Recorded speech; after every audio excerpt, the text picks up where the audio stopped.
Innovation's not the panacea, it's not going to solve all your problems, but what we have to absolutely agree on is that the world is changing, the pace of business is changing, and what we have to do as businesses is at the very least keep up with that pace of change.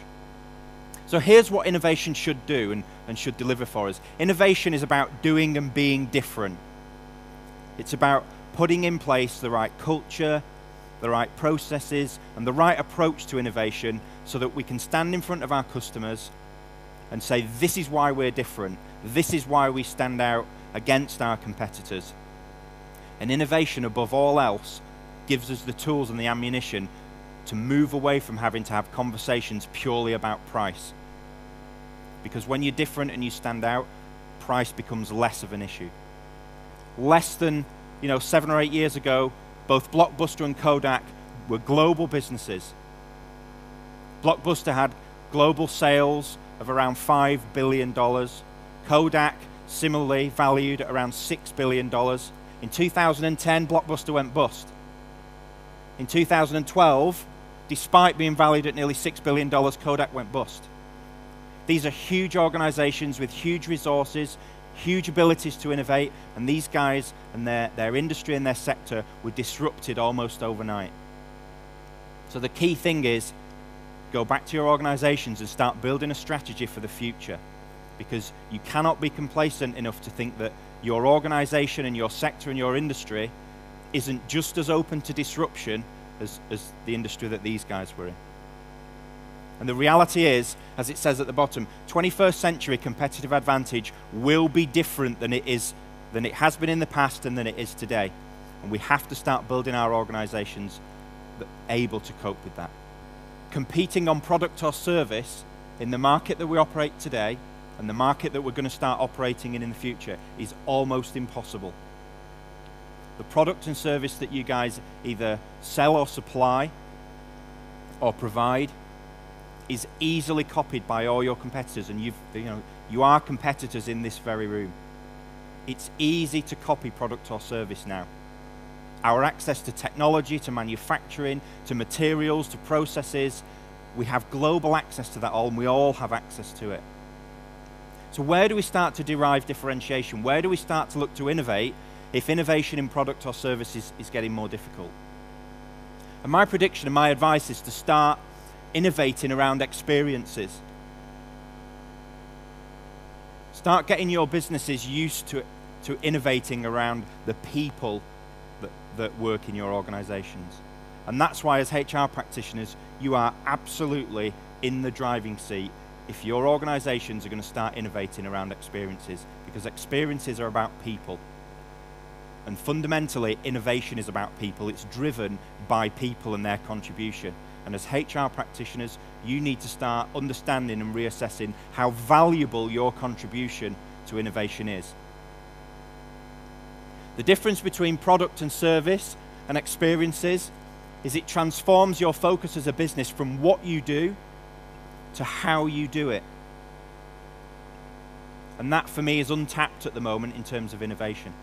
So the lesson to take away from this is, don't just focus your innovation purely on product or service. Start to look at innovation in a systematic way. How can you pull things together? How can you combine different parts of your business so that you can do things differently? The original iPhone in 2006 had no new technology inside it. All Apple did was pull together existing technology and package it in a really clever way. So the other lesson is, innovation isn't always about technology. You don't have to reinvent the next microchip or reinvent the wheel. Sometimes it's about taking what already exists and putting it together in a different way. This is what we love about Apple, how they make us feel. How many other brands and how many other products will people camp outside in the cold and rain for weeks and weeks on end so that they're at the front of the queue? Yeah? Imagine what it would be like if our brands, if your brands could attract the same type of experience from customers. Yeah? We need to learn from how the world's most innovative organizations do things. And even if we just take little essences and tiny little bits from how other people do things, and see where we can inject them into our organizations, that's how we start to do things differently. Benchmarking what you do against each other won't really get you anywhere, and it certainly won't allow you to innovate. There's three things that I spend a lot of time with organizations on, and it's something that I call how we build the next generation organization. And the three things are this: insight, collaboration, and agility. And the first things that organizations need to get better at is increasing their focus on insight. So you guys are going to have to look at what you can do as HR practitioners to help drive insight into the organization. And what you really need to get better at links to insight, and that's how you collaborate with your customers, how you build the ability to co-create solutions and solve problems that your customers present you with. And the final thing is agility, and how you build your organizations and how you teach your people and your managers and how you structure your organizations to be much more agile, to be able to react in different ways, because things are on the horizon that we can't even see yet. 10, 20, 30 years ago, business moved at a slower pace. We could see things on the horizon, and if we wanted to and we were bothered enough, we could move our businesses to react to it. That horizon is tomorrow in the world that we now operate in. Things come up on us at an incredible pace, and we need to build our businesses and teach our people and coach them and train them and develop them so that they can help us become more agile as organizations. The red thread that runs through all of those is then innovation, and how we use all those techniques and those three focuses to drive innovation through our businesses. So I'm going to quickly share with you three areas of focus, three things that I think HR, apart from one of them, doesn't really, take on board that it can really help drive through organizations. You all know the typical things, the business as usual stuff that you do as HR practitioners. I want to talk to you about different things that you guys can start contributing to, different ways that you can add value to innovation in your organizations. And the first one's purpose. We don't get collaboration and commitment and contribution in terms of creativity and innovation from our employees and from people across our organizations when we say, our mission is to grow from $1 billion to $2 billion, and we're going to increase our EBIT by 7%. Yeah? Keep that stuff in the boardroom between the CEO and your investors and your board. That doesn't inspire people at the front line of a business to contribute to innovation. We need to create a different purpose, something that will inspire people to contribute to innovation. We need to think big if we're going to look at innovation, and we need, dare I say it, to sometimes be prepared to think in really radical, game-changing ways.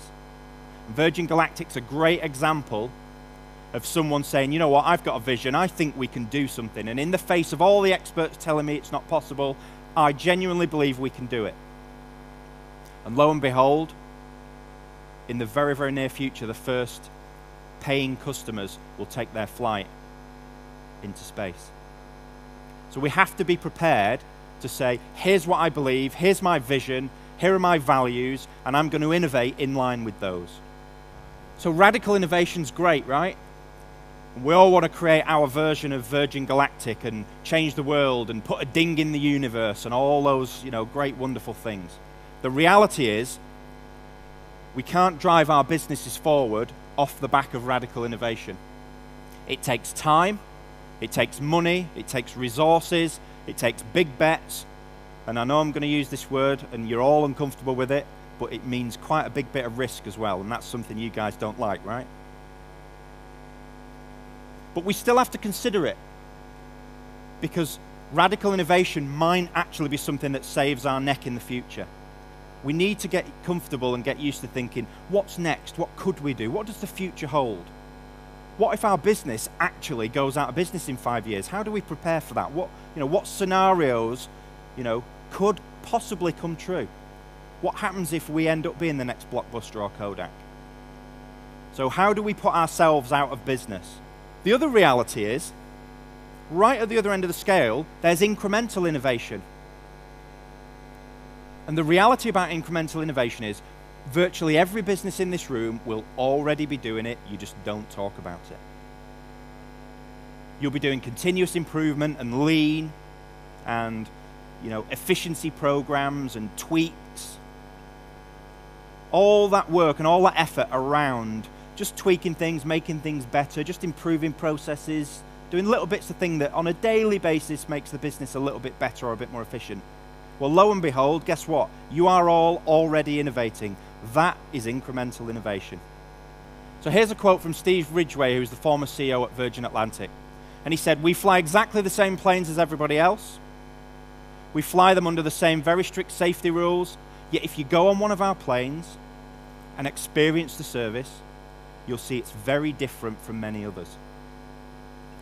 They fundamentally understand that the experience is far more powerful than the product or service that they provide, because that's where they can differentiate. All the other airlines can say, yeah, but we fly an A380 or whatever it is. We've got 12,000 inches of leg room. We do X, we do Y. Any one of you and any one of your businesses can copy those tangible things. What's really difficult to copy is how the customer experiences your brand and how your people deliver that experience. That's unique to your business, and it's unique to the culture by which your business operates. Steve Jobs famously once said, start with the experience and work your way back to the technology. Work your way back to the solution that's going to provide that experience. And he was dead right. The second thing I want to talk to you about is insight, and how you as HR people and practitioners and HR directors can really help drive insight throughout the business. And the reality is, most certainly with incremental innovation, that insight comes from the people at the forefront of the business, the people on the ground doing the work, doing stuff. They notice issues, they notice areas where things can be improved. They're the ones where a problem occurs and they maybe have to solve it. And that's where you want to really drive insight from in the business. Yes, you've got to look at the horizon, you've got to look at trends, you've got to look at what's going to happen in the future. But you can put strategies around that. You can outsource things like that. What you can't compensate for is how much insight you can get from the people in your organization, the people who are faced with the challenges on a daily basis. So I spoke earlier on in the year at a conference around customer excellence. And this tweet is from one of my fellow speakers at the conference. He's an American guy, an absolutely amazing guy on customer experience and customer excellence. And his comment is absolutely perfect. It's right on the button in terms of culture. Behind every great customer experience is a great employee experience. If we do not build the right culture in our organizations, forget innovation. It's as simple as that. If I don't want to come to work, if I don't enjoy it, if I'm not really bothered about the organization, why am I going to willingly contribute creativity and ideas and different solutions? Why am I even going to waste my time doing that if I'm not absolutely switched on about coming to work? And I know it's difficult, and I know it's particularly difficult in your industry, but we just got to get over it. We've got to find creative ways of building the right culture, of engaging and inspiring people to really want to contribute to innovation. So here's another quote from Pernod Ricard, one of the most innovative companies in the world. And here's what they say about their culture. We encourage initiative, autonomy. We reward risk-taking. We don't chastise it. We recognize the right to make a mistake. So we recognize that for innovation, things might and will go wrong. Yeah? Whereas most companies chastise innovation, chastise mistakes. And that's just a massive barrier to innovation. We've created a motivating, respectful working environment. We encourage individual and collective commitment, and that accelerates performance.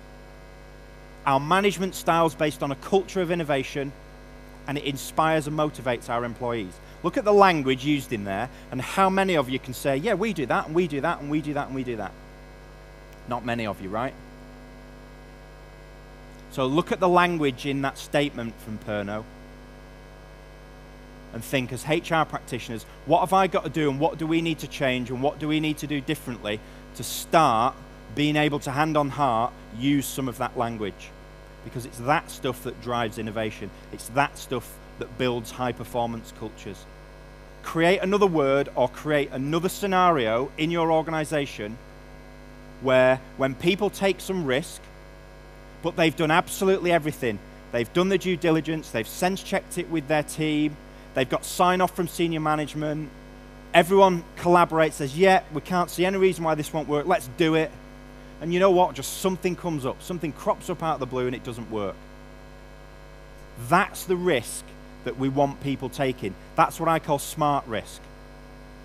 Cavalier risk is the thing that you then say, that's a mistake.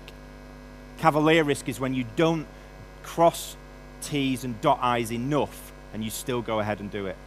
What we need to build in organizations is the ability to take more smart risk. But also, when things go wrong, how do we learn from it? What's the, I call it what's the learning episode? What do we actually derive from it? Because yes, it's gone wrong, but that means there's something to learn. And we need to completely change the language and our approach to risk in organizations.